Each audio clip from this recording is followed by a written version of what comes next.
Good evening everyone, कैसे हैं आप लोग। उम्मीद करते हैं आप सब ठीक होंगे।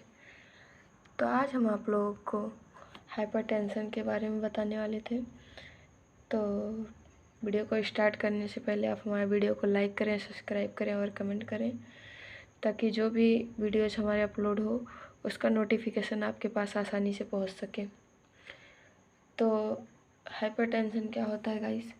हाइपरटेंशन जो होता है जब हमारे बॉडी में ब्लड का प्रेशर बहुत ज़्यादा हाई हो जाता है, या फिर किसी स्ट्रेस की वजह से हमारे जो बीपी हैं वो हाई हो जाते हैं, तो उसको हम हाइपरटेंशन कहते हैं। तो अब हम देखते हैं हमारा ब्लड प्रेशर क्या होता है। Blood pressure is the flow of blood pushing against the wall of blood vessels. Means बोल रहा है ब्लड जो वेसल्स होता है ब्लड का, जब हमारा ब्लड फ्लो करता है तो जो ब्लड वेसल्स की वॉल होती है तो उस पर क्या इफ़ेक्ट पड़ता है। जब हमारा ब्लड का प्रेशर हाई रहता है, ब्लड फ्लो हाई रेंज में रहता है, तो उस पर हमारे जो वेसल्स के या फिर आर्टरी के वॉल्स होते हैं उस पर ये क्या इफ़ेक्ट डालता है, उसे हम ब्लड प्रेशर कहते हैं। जैसे कि इन एग्ज़ाम्पल ये हमारा ब्लड वेसल्स हुआ, ये इसमें ब्लड फ्लो कर रहा है। तो ये देखिए लेफ्ट वेंट्रिकल से हमारा ब्लड फ्लो करता है, ये हमारा जाता है आर्टरीज में, सर्कुलेट करता है। जब हमारे बॉडी में ब्लड सर्कुलेट करता है, जो वेसल्स होती हैं उसमें जब ब्लड बहुत ज़्यादा फोर्सली जाता है तो आर्टरी पे क्या इफ़ेक्ट करते हैं, आर्टरी के वाल्स पे। तो ये देखिए ये हमारे जो वाल्स होते हैं वेसल्स के या फिर आर्टरी के, उस पर ये बहुत ज़्यादा फोर्स करते हैं, तो यहाँ की जो सेल्स होती हैं वो ब्रेक होने लगती हैं, हमारी वेसल्स की सेल्स। ये देखिए pressure excreted by blood on the wall of arteries known as BP. Means जब हमारा ब्लड बहुत ज़्यादा प्रेशर से बहुत ज़्यादा हाईली पुश होता है हमारे आर्टरी से या फिर वेसल्स से, तो जो उसके वॉल्स होते हैं उस पर क्या इफ़ेक्ट डालता है उसको हम बीपी के नाम से जानते हैं। इसके 2 पैरामीटर्स होते हैं ब्लड प्रेशर के। Type of blood pressure 2 type के होते हैं, सिस्टोलिक एंड डायस्टोलिक।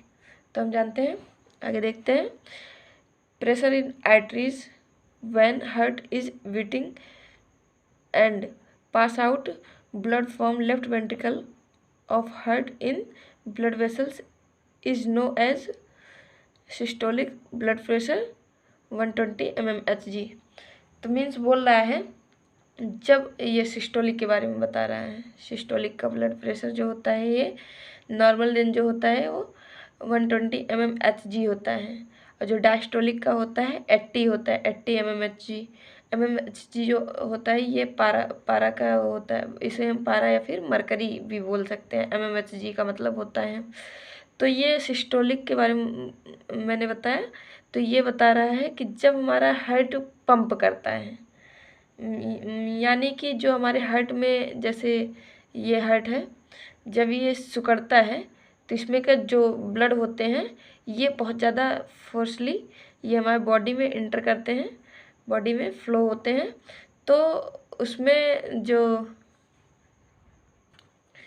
ब्लड हमारा पास आउट होता है आर्टरी से, तो जब लेफ्ट वेंट्रिकल में जाता है तो ये हमारे वेसल्स पर या फिर आर्टरी पर क्या इफ़ेक्ट डालते हैं, तो उसे हम सिस्टोलिक बीपी कहते हैं, सिस्टोलिक ब्लड प्रेशर कहते हैं। यानी कि means pressure in artery, artery में क्या प्रेशर डालते हैं, व्हेन हार्ट इज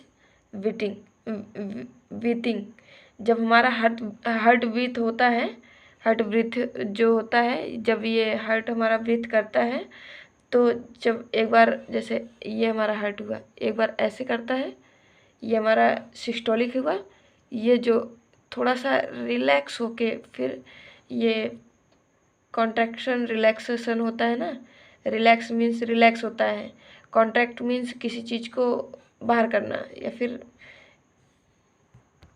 सिकुड़ना। तो उसका मतलब यही बता रहा है, जब हमारा हार्ट बीट करता है तो जब हमारे ब्लड पास आउट होते हैं ये हमारे आर्टरीज से, लेफ्ट वेंट्रिकल से जब ये हमारे आर्टरीज में इंटर करते हैं तो हमारे जो वेसल्स के वाल होते हैं उस पर क्या इफेक्ट होता है, उसे हम सिस्टोलिक बीपी कहते हैं। सिस्टोलिक बीपी जो होता है उसका नॉर्मल रेंज जो होता है 120 mmHg होता है। mmHg का मतलब होता है ये mmHg का मतलब होता है मरकरी, जो हमारे स्फैग्नोमोनोमीटर में होता है। तो हम देखते हैं कि जो हमारा बीपी होता है इसको हम किस इंस्ट्रूमेंट से मेजर करते हैं, ये होता है हमारा स्फैग्नोमोनोमीटर। ये देखिए मैंने लिखा HD, ये HD मीन्स ये सिस्टोलिक हुआ या डायस्टोलिक हुआ। ये हमारे आर्टरीज पे क्या प्रेशर डालते हैं, सिस्टोलिक में हमारे आर्टरीज पे प्रेशर डालते हैं, और डायस्टोलिक में क्या होता है, ये रेस्ट करता है हमारा हार्ट, यानी कि रिलैक्स होता है। एक बार पंप करता है, जब वहाँ पंप करता है हार्ट श्रिंक हो जाता है, सिकुड़ जाता है, तो उसे हम सिस्टोलिक कहते हैं। और जब वो फिर से कॉन्ट्रैक्ट होता रिलैक्स होता है, रिलैक्स मीन्स फैलना, तो जब वो रिलैक्स होता है तो इसमें फ्यू मिनट्स का ये रेस्ट लेता है। तो इसमें जो हमारा ब्लड का प्रेशर होता है ये डाउन हो जाता है आर्टरीज में जो ब्लड का प्रेशर होता है डाउन हो जाता है। ये देखिए left ventricle blood pressure flow, तो यानी कि जब हमारे ये हमारा डायस्टोलिक में हमारा हार्ट फ्यू मिनट्स के लिए, थोड़े टाइम के लिए ये रेस्ट करता है, तो इसमें ब्लड का प्रेशर भी डाउन रहता है आर्टरीज में। तो हम तो सिस्टोलिक अभी during heart beating blood pump, वही बताया मैंने कि जब हमारे हार्ट पंप करता है, जब हमारा हार्ट बीट होता है तो उस समय जो ये ब्लड पंप होता है फ्रॉम लेफ्ट वेंट्रिकल से टू ब्लड वेसल्स में, एंड दे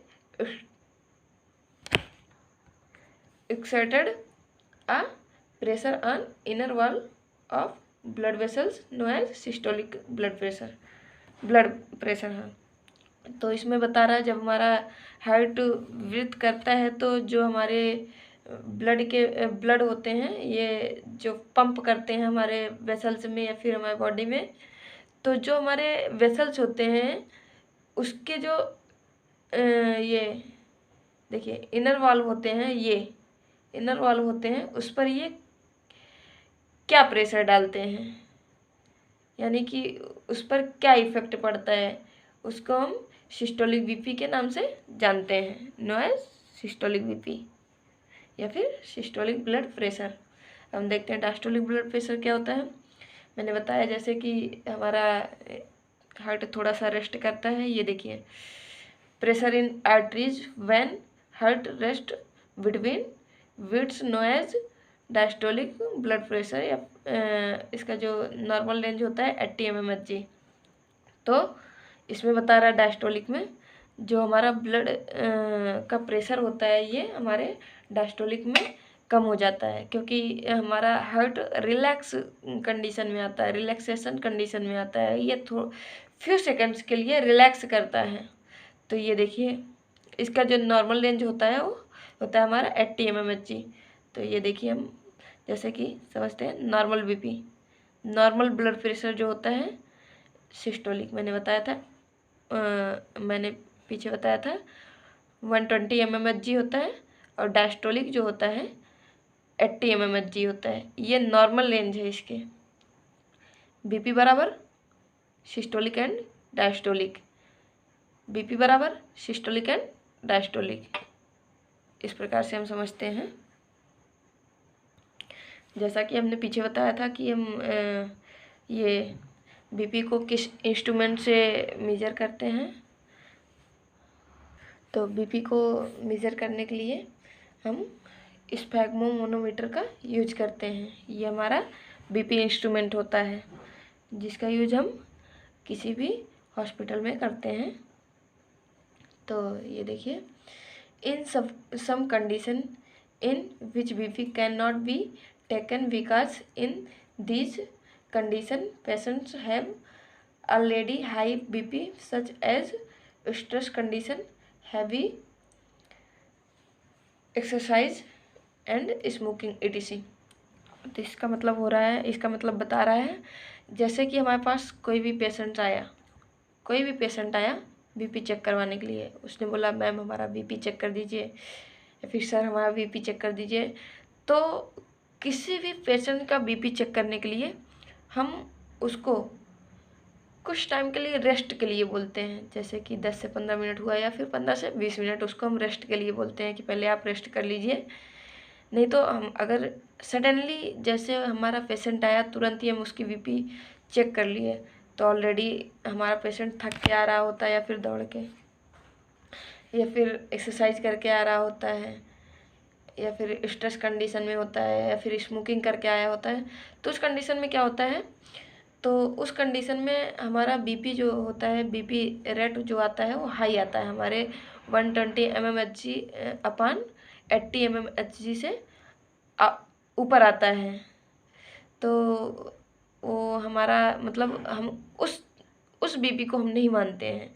तो हम इस वजह से हमारा मेडिकल टर्म में कहते हैं कि हमारे पास कोई भी पेशेंट आता है तो उसको हम पहले 15 to 20 मिनट या फिर 10 to 15 मिनट रेस्ट करवाते हैं और फिर उसके बाद हम बीपी को चेक करते हैं। अगर मैंने सडनली पेशेंट के आते ही बीपी को चेक कर लिया, अगर हाई रेट आया उसका, फिर मैंने थोड़ा सा गैप लेके 20-30 मिनट्स बाद फिर से हम उसको हम चेक करते हैं स्फेग्मोमोनोमीटर से। अगर हमारा फिर से वही रेट आता है तब हम बताते हैं कि हाँ पेशेंट को हाइपरटेंशन है, यानी कि उसकी बीपी जो है वो हाई है। और अगर हमारा जैसे पेशेंट सडन आया उसका हम तुरंत ही बीपी चेक कर लिए और फिर हमारा हाई रेंज आ गया उसमें, फिर मैंने 20 to 30 मिनट बाद चेक किया, फिर हमारा पेशेंट का बीपी रेंज जो आया वो डाउन आया, यानी कि नॉर्मल रेंज भी आ सकता है 120 mmHg to 80 mmHg या फिर उससे भी कम। तो उससे कम नहीं आना चाहिए, उससे कम हो जाएगा तो बीपी लो हो जाएगा। 120 mmHg to 80 mmHg आया तो हम जानते हैं कि हमारा पेशेंट जो है नॉर्मल है, तो उसका जो हम रिपोर्ट देते हैं वो हम नॉर्मल लिख के देते हैं। और एक बात हमें और भी ध्यान देना पड़ता है कि अगर हमारे पास कोई भी पेशेंट आया तो पहले हम उससे ये पता करते हैं वो कोई स्मोकिंग करके नहीं आया है, अल्कोहल तो नहीं लिया था या फिर ये सिगरेट वगैरह वगैरह नहीं तो पिया है, नहीं तो इसकी वजह से भी हमारा पेशेंट जो होता है उसका बीपी हाई ही होता है। अब हम इसके डिफिनीशन के बारे में जानते हैं। Definition of hypertension. Hypertension is a condition in which a force of the blood pressure against the artery wall is too high, usually systolic BP greater than 140 mmHg and diastolic BP above 90 mmHg or both over a sustained period। तो हमारा definition क्या कह रहा है, hypertension में जो हमारा blood का फोर्स होता है, फोर्स ऑफ ब्लड, ये हाई रेंज में होता है, हमारे नॉर्मल रेंज से बहुत ज़्यादा हाई होता है, उसका दुगना होता है। तो ये हमारे आर्टरीज पर क्या इफ़ेक्ट करते हैं, हमारे आर्टरीज के वॉल्स को ये डैमेज करने लगते हैं। तो जो हमारा इसमें बोल रहा है कि सिस्टोलिक बीपी का ग्रेटर देन, हाई रेंज जो होता है, नॉर्मल तो जो होता है वो होता है 120 और जो हाई होता है वो 140 होता है। अगर 140 से ज़्यादा चला गया तो समझ लो कि हमारा पेशेंट बहुत ज़्यादा प्रॉब्लम में है। अगर 120 से 140 तक है तो समझ लो कि हमारा नॉर्मल के बीच में ही है, नॉर्मल में ही है हमारा patient. Diastolic BP above 90 mmHg तो इसमें बता रहा है डायस्टोलिक बीपी जो होता है ये ग्रेटर देन 90 mmHg। हमारा जो हाई रेंज होता है ये 90 mmHg होता है और नॉर्मल रेंज जो होता है 80 mmHg होता है। तो अगर इससे आउट गया तो समझ लो कि हमारे पेशेंट का बीपी हाई है। अगर 120 mmHg और 80 mmHg से डाउन गया, नीचे गया, तो समझ लो हमारा पेशेंट का बीपी लो है। तो उस हिसाब से हम रिपोर्ट पेशेंट को देते हैं। बोथ ओवर अ सब्सटेंट पीरियड, वो हमारा जो पेशेंट होता है सब्सटेंट पीरियड में होता है। अब हम इसका नोट देखते हैं। Hypertension is also known as silent killer. Hypertension को हम साइलेंट किलर के नाम से भी जानते हैं। हाइपरटेंशन को हम साइलेंट किलर के नाम से भी जानते हैं। ये हमारा यानी कि जब हमें हाइपरटेंशन होता है, यानी कि हार्ट अटैक, मानिए इन एग्जांपल हार्ट अटैक जब हमारे होते हैं तो हमारे चेस्ट में पेन होने लगते हैं। हार्ट जो होता है ये बहुत ज़्यादा तेज ब्रीथ करने लगता है और अच्छे से नहीं कर पाता है या फिर रुक जाता है। तो हार्ट अटैक में क्या होता है, ये पेशेंट का डेथ हो जाता है, तो उसे हम साइलेंट किलर कहते हैं। यानी कि वो जब हार्ट अटैक होता है इसके बारे में मतलब पता तो चल जाता है पेशेंट का कंडीशन देख के, सिचुएशन देख के कि यहाँ पेशेंट बहुत ज़्यादा घबरा रहा है, बहुत ज़्यादा डर गया है, पर उसमें कोई भी शोर वगैरह नहीं होता है। जैसे ये इसको हम साइलेंट किलर के नाम से जानते हैं। Type and causes of hypertension. Hypertension जो होता है ये 2 टाइप के होते हैं, प्राइमरी हाइपरटेंशन और essential hypertension. 90 to 95 mmHg secondary जो होता है, सेकेंडरी हाइपरटेंशन जो होता है ये 5 to 10% होता है। तो गाइज बस आज यहीं तक। आगे के वीडियो में हम पार्ट 2 में हम और भी आगे बताते हैं, क्लासिफिकेशन होता है इसका और टाइप होते हैं। टाइप तो मैंने बता दिया, सिस्टोलिक डायस्टोलिक, आगे हम बताते हैं। Thank you guys. हमारे वीडियो को जाने से पहले लाइक करें, सब्सक्राइब करें और कमेंट करें ताकि जो भी नोटिफिकेशन आपको आसानी से मिल सके, जो भी वीडियोज़ अपलोड करें हम। Thank you.